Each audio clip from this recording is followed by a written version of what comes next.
না শত্রু identified, we are open, we are looking for শত্রু। কথায় বলে বাপেরও নাকি বাপ থাকে। পার্শ্ববর্তী যে দেশের ইশারায় এতদিন বাদুর নাচ নেচেছে শেখ হাসিনার সরকার, সেই দেশটির বুকে একসময় ভয় ধরিয়েছিল বাংলাদেশের একজন।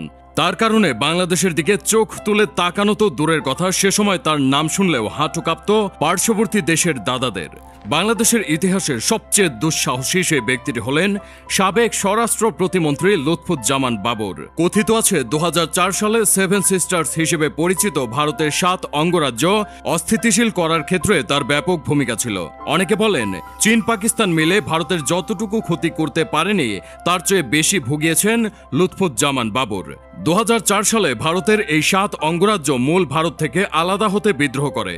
তখন সেখানকার আন্দোলনকারীদের 10 ট্রাক গোলাবারুদ, রকেট লঞ্চার সরবরাহ করার বন্দোবস্ত করেছিলেন এই বিএনপি নেতা। সেই অস্ত্র জায়গামতো পৌঁছাতে পারলে 7 সিস্টার্স থেকে স্টেপ সিস্টার্সে পরিণত হয়ে যেত ভারতের এই 7 অঞ্চল। তখন স্বাভাবিকভাবে এই অঞ্চলের শাসনভার বাংলাদেশের আয়ত্তে চলে আসত, কিন্তু শেষ পর্যন্ত সেটি করা সম্ভব হয়নি।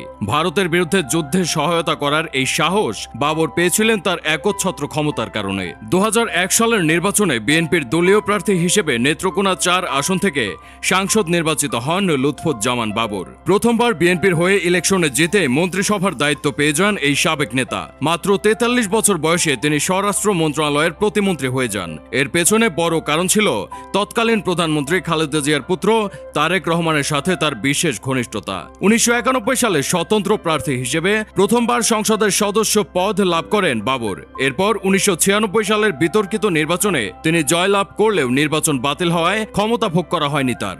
2001 সালের নির্বাচনে পুনরায় বিএনপির মনোনয়ন পাওয়ার আশায় তিনি তারেক রহমানের সাথে সখ্যতা গড়ে তোলেন। প্রধানমন্ত্রী খালেদা জিয়াও তাকে প্রচুর স্নেহ করতেন। সেই সুযোগ কাজে লাগিয়ে তিনি মন্ত্রিসভার পদ বাগিয়ে নেন এবং অল্প সময়ের মধ্যেই ক্ষমতার কেন্দ্রবিন্দুতে চলে আসেন। ক্ষমতা প্রয়োগের ক্ষেত্রে তিনি কিছু পূর্ণ মন্ত্রীকেও ছাড়িয়ে যান।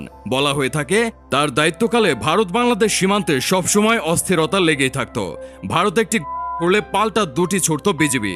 তার সময়ে বাংলাদেশের সাহস হারে হারে টের পেয়েছিল ভারত। পরিস্থিতি স্বাভাবিক করার জন্য ভারত বাংলাদেশ সরকারকে আহ্বান করলেও আপোষ করতে নারাজ ছিলেন বাবর। ভারতকে উদ্দেশ্য করে তার দেওয়া উই আর লুকিং ফর শত্রুজ ডায়লগটি আজও মানুষের মুখে মুখে পরিচিত।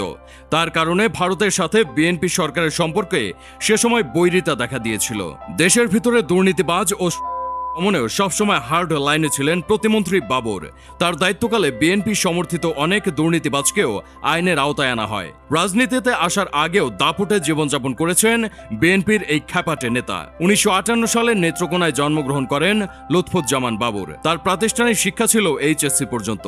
দেশ স্বাধীন হওয়ার পর ঢাকায় চলে আসেন বাবর। কথিত আছে 80-র দশকে বাবর ঢাকা বিমানবন্দর কেন্দ্রিক ব্যবসার সঙ্গে জড়িত ছিলেন। এই ব্যবসা থেকে তিনি প্রচুর অর্থ সম্পদ গড়ে তোলেন। 2008 সালে আওয়ামী লীগ ক্ষমতায় আসলে তাকে একাধিক মামলার আসামি হিসেবে অভিযুক্ত করা হয়। 21 আগস্টের গ্রেনেড মামলায় জড়িত থাকার দায়ে 2018 সালে তাকে মৃত্যুদণ্ড দেওয়া হয়। 2004 সালে ধরা পড়া 10 ট্রাক অস্ত্রের চালান মামলায়ও তাকে ফাঁসির দণ্ড দেওয়া হয়।